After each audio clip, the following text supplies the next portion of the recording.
அதில் பரணி நட்சத்திரம் என்னைக்கு வருதோ அன்னைக்கு உங்கள் கையால் போயிட்டு அது ஆணாக இருந்தாலும் சரி பெண்ணாக இருந்தாலும் சரி யார் ஒன்றா நேரங்காலம் பார்க்காதீங்க. சுக்கிர ஓரில் வாங்கும்போது நல்லது.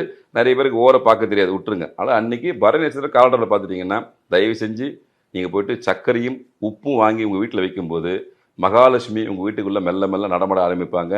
குலதெய்வத்தோட அருளும் மெல்ல மெல்ல கிடைக்க ஆரம்பிக்கும். இன்னும் நிறைய பேருக்கு நீங்கள் ஏற்கனவே கேட்ட மாதிரி பணம் வந்தாலும் கூட தங்குவதற்கான விஷயங்கள் அதிகமாக இருக்க மாட்டேது. ஏதோ ஒரு வகையில் பொருளாதாரம் வீட்டுக்குள்ளே வருது, 4 பேர் கஷ்டப்பட்டு சம்பாரிச்சிடுறோம்.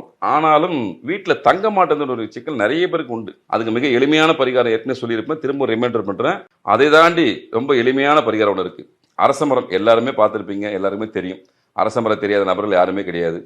எங்கே இருந்தாலும் பரவாயில்ல, அரச மரம். அது எனக்கு இன்னும் குறிப்பாக சொல்ல போனால் நீர் சம்பந்தப்படத்தில் நீருடைய பக்கத்தில் இருக்கிற அரச மரத்துக்கு வலிமை அதிகம். ஒரு 11 அரச இலையை எடுத்துக்கங்க. சிகப்பு சந்தனம் சொல்லிட்டு நாட்டு மருந்து கடையில் கிடைக்கும். நம்ம சந்தனம் வழக்கமான சந்தனம், சிகப்பு சந்தனம் தனியாக கிடைக்கும். அந்த 11 இலையை எடுத்துக்கங்க. அந்த சிகப்பு சந்தனத்தால் ராம் ராம் ராம் ராம் அப்படின்னு மேலிருந்து கீழே 4 முறை எழுதணும்.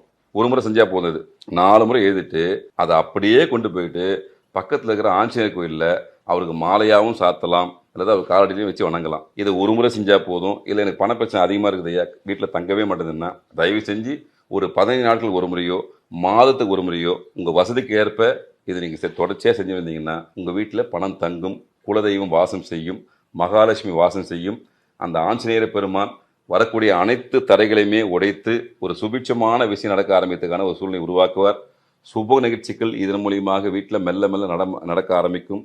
சுப தடைகள், ஒரு திருமணத்துக்கு எல்லாம் முயற்சி பண்ணுறீங்க, தடை இருக்குது, அந்த பொருளாதார சிக்கல் வருதுன்னு போது குறிப்பாக திருமணம் சார்ந்த விஷயத்தில் இந்த சிக்கல் இருக்கும்போது அனைவருமே இதை பயன்படுத்துங்க. அந்த ஆஞ்சநேயர் பெருமான் உங்களுக்கு வரக்கூடிய தடைகளை விலக்கி கண்டிப்பாக கொடுப்பார். அரச மர இலைக்கு அவ்வளோ பெரிய மகத்துவம் உண்டு.